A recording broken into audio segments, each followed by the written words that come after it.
Alors, chers amis, good morning, good evening, maybe good afternoon. This is Adrian, I speak sparkspoken.com. How are you today? Comment allez-vous aujourd'hui? Je vous espère en pleine forme. Pourquoi? Déjà parce que c'est toujours bien, vous l'avez compris, d'être de bonne humeur pour apprendre ou reprendre l'anglais et plus précisément pour voir comment traduire donc vidéo fondamentale, celle-ci et celle de demain puisqu'aujourd'hui c'est la partie numéro 1, comment traduire du, des, de en anglais, d'accord? Donc techniquement c'est ce qu'on appelle en français le partitif. Je vous donne le terme non pas parce que j'aime jargonner pour répandre une quelconque science, partitif. Non, simplement parce que c'est quelque chose que vous pouvez voir dans les manuels. Normalement, vous n'auriez pas à avoir ce type de terme parce que ça ne vous apporte rien.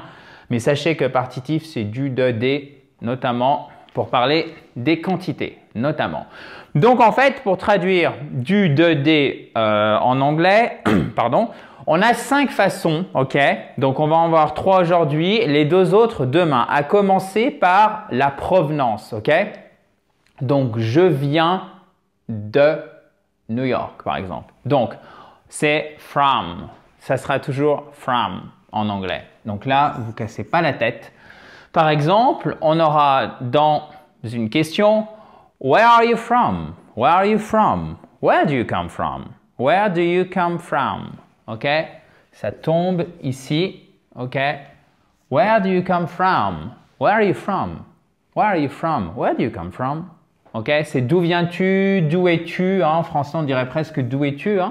C'est assez court, c'est assez familier. Évidemment, on peut mettre un vouvoiement, vous l'avez compris. He comes from Mexico. Ok? Accent tonique ici avec un « e ». Mexico. Il vient du Mexique. Et ne vous trompez pas. Mexico, c'est le Mexique et Mexico, la ville, c'est Mexico City. Ne faites pas la confusion. Ceci n'est pas Mexico, mais c'est bien le Mexique. Ok, guys? It comes from Mexico. Ensuite, de Los Angeles à New York. From LA to NYC. Donc là, spécifiquement, je vous ai mis les acronymes parce que vous les retrouverez très souvent en anglais. LA, c'est Los Angeles. Et NYC, c'est New York City. Ok? Souvent, vous verrez NYC.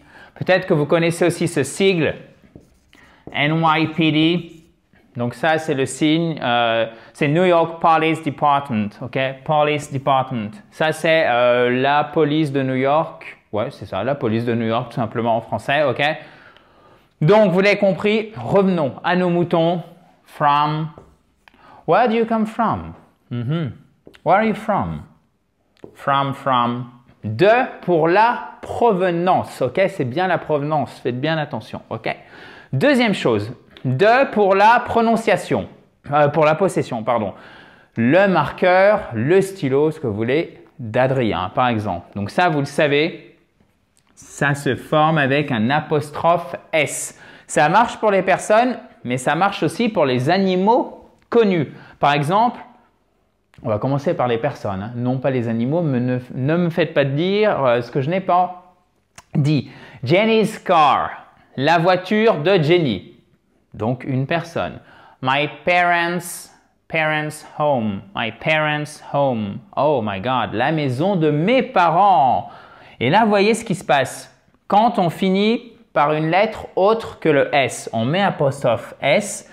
Mais lorsqu'on a déjà un S, on ne va pas mettre S, donc le S qu'on a, et on ne va pas rajouter derrière apostrophe S. Du coup, qu'est-ce qu'on fait?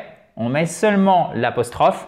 Non, ceci n'est pas un signe $, c'était pour dire qu'on ne met pas le S et ça nous donnera My parents' home, la maison de mes parents.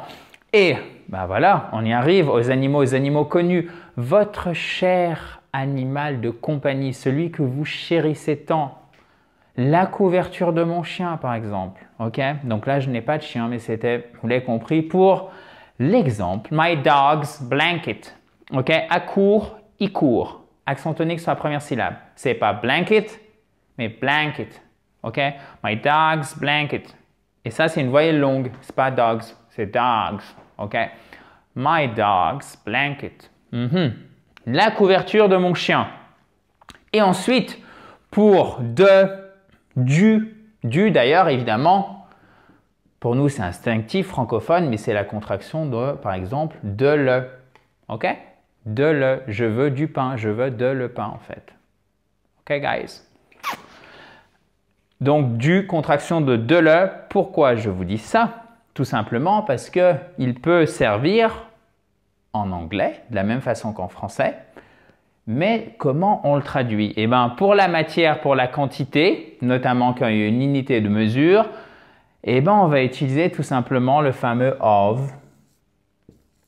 OK? Et vous allez voir, on va faire une distinction très très importante dans le début de la vidéo de demain pour savoir s'il faut l'utiliser ou pas.